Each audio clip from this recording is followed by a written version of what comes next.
de Judée qui sont en Christ, il était inconnu du visage aux églises de Judée qui sont en Christ. Il n'était même pas connu, lui l'apôtre Paul. Personne ne le connaissait. Personne. Mais regardez comment sa soumission au Saint-Esprit, sa soumission à la parole de Dieu a rendu son nom grand dans le monde entier, jusqu'aujourd'hui, l'apôtre Paul. Alléluia. Toutefois, il était fidèle. Il était fidèle. Fidélité dans l'obéissance. Fidélité dans la consécration. Fidélité dans le jeûne et la prière. Fidélité dans la soumission à la voix du Saint-Esprit. Fidélité dans la mise en application de la parole de Dieu. Quand ta fidélité atteint ces compartiments dont je viens de citer, ces éléments dont je viens de citer, ton ministère est boosté. Ton ministère est utilisé puissamment. Ton ministère va croître. Ton ministère va grandir. Et tu rentreras dans la gloire de Dieu. Il y a plusieurs personnes qui sont appelées dont le ministère n'arrive pas vraiment à croître et stagne à cause de ce que ces personnes ne marchent pas selon que Dieu veut. Ne vivent pas selon que Dieu veut. Ils font ce qui déplaît Dieu. Ils font ce que Dieu n'aime pas. Est-ce que quelqu'un écoute ce matin? Oh Jésus, j'ai pitié de nous. Quand il avait l'occasion, il témoignait avec courage. Quelquefois, au risque de sa vie, l'apôtre Paul.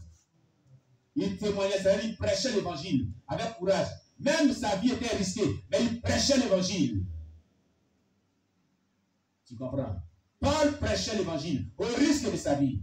Actes des Apôtres, chapitre 9, verset 22 à 23. Et le verset 29-30.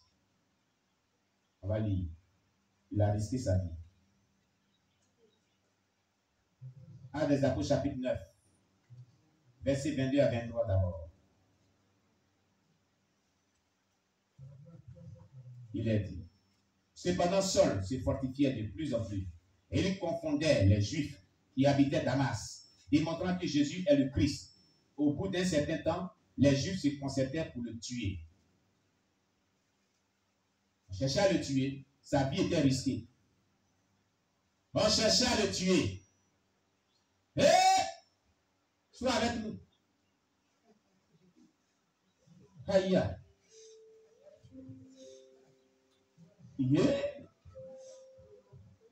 Vanga. Apumi. Aïe.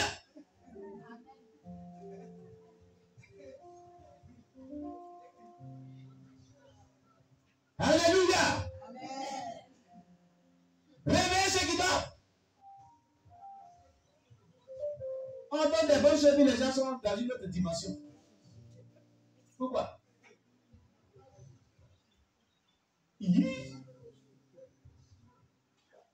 Alléluia. Ça, c'est le sommet du corps. La vision du corps. Et c'est pas bon. Alléluia. Donc, au bout d'un certain temps, les Juifs se concertaient pour le tuer. Parce qu'il prêchait l'évangile. Il les confondait que Jésus était le Christ. Il risquait sa vie. Mais il prêchait l'évangile avec fidélité. On va lire le verset 29 à 30. Il est dit. Il parlait aussi et disputait avec les hellénistes. Mais ceux-ci cherchaient à lui ôter la vie. Les frères l'ayant su, l'amenèrent à Césarée et le fit partir pour Tarse. Vous avez compris? On cherchait à lui ôter la vie à cause de l'évangile qu'il prêchait.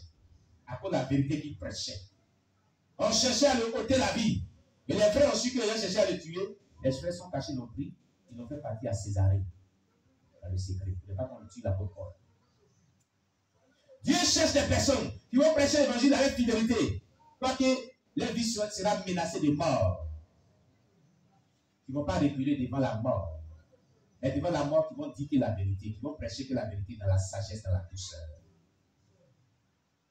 Il y a les gens.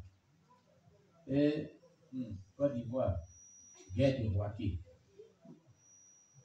Quand les gens sortaient de Boaké, assaillants. Ils ont attrapé un couple pastoral avec les enfants. On m'a rendu ce témoignage, ça m'a vraiment donné le froid au dos. Ils ont attrapé le pasteur. Et on lui dit, c'est toi qui prêches Jésus là, non, tu connais. Ils ont mis une mitraille sur lui. Il dit, normalement, il n'a jamais prêché Jésus.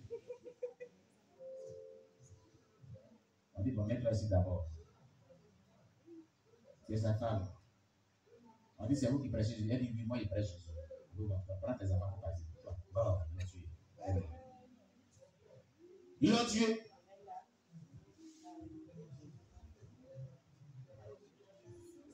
Ils l'ont tué.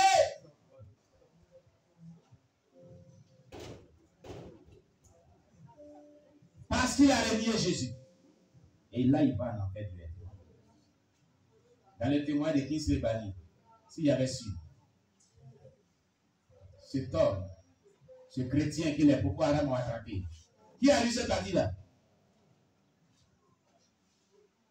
On lui a dit de renier à Jésus. Et puis, ils vont le laisser. Ils ne savaient pas que le diable est blaguait. Et ce témoignage, puis je dis que le ciel était tranquille pour attendre sa réponse. Mais il a renié Jésus. Malgré ça, ils ont tué. Lisez les témoignages là. Un brave serviteur de Dieu de l'église Amen à l'ouest pendant la guerre. L'église Amen que vous voyez ici là, à Gaïwa. Ils avaient un brave serviteur de Dieu, un héros de la foi, qui est mort au martyr, premier heure de la guerre de la Côte d'Ivoire, à l'ouest. Il l'a attrapé, et sa femme portait une grossesse, et son enfant. Et ils ont dit, tu as des LMT, mais tu as des RHDP.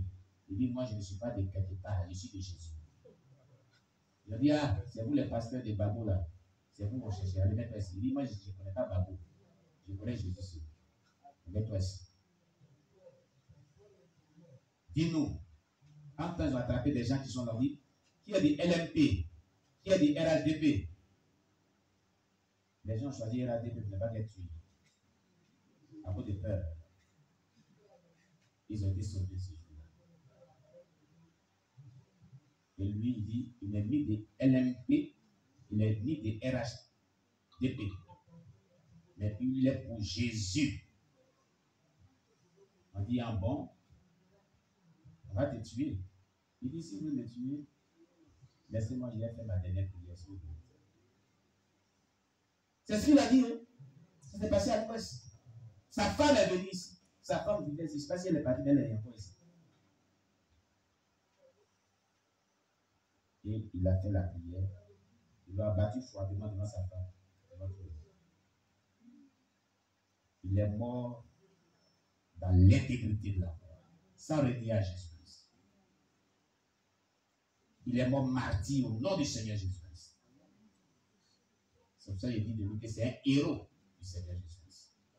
Il est mort en brave. Alléluia. Sans renier Jésus. Il est mort. Il l'a battu froidement.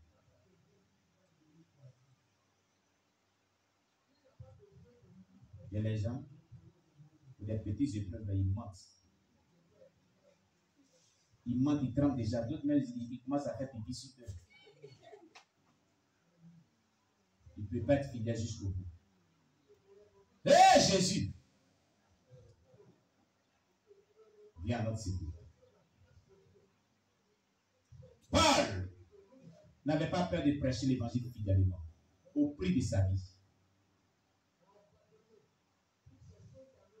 Ce n'est pas tout le monde qui l'a reconnu. Il a été envoyé dans sa ville natale, Tars, où il a demeuré, environ 10 ans. Tout le monde l'a presque oublié. Toutefois, Dieu est capable de placer dans le cœur de ses ministres établis ceux qui doivent aider. Barnabas était déjà un ministre établi. Il était connu partout dans l'église de Jérusalem. Acte 4, verset 36. On va lire. Acte des Apôtres, chapitre 4, verset 36.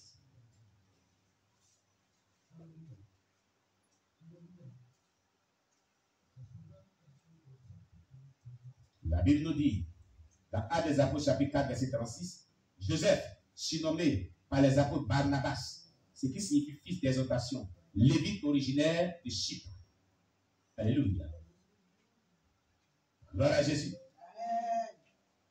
Il était connu des ministres clés de cette époque, Pierre, Jean et les autres apôtres. C'est Barnabas qui a conduit Paul et l'a introduit aux apôtres, selon Acte 9, verset 27. Alléluia. On va lire Acte des Apôtres, chapitre 9, verset 27.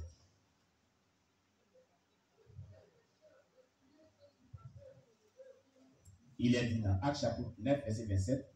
Alors Barnabas, l'ayant pris avec lui, le conduisit vers les apôtres et lui raconta comment sur le chemin, Saul avait vu le Seigneur qui lui avait parlé et comment à Damas, il avait prêché franchement au nom de Jésus. Alléluia. La fidélité, une clé au développement du ministère. Prochainement, on va voir cela. La fidélité, une clé au développement du ministère. Si vous voulez que votre ministère se développe, grandisse et soit puissant, soyez fidèles. Soyez fidèles. Et cette fidélité se caractérise par une soumission totale, sans restriction, une obéissance totale au Saint-Esprit, à la parole de Dieu, aux autorités établies sur vos parents spirituels. Le Seigneur vous bénisse. On acclame le Seigneur.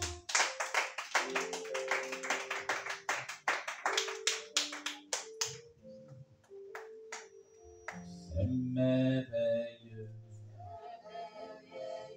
ce que Dieu fait, son précieux livre,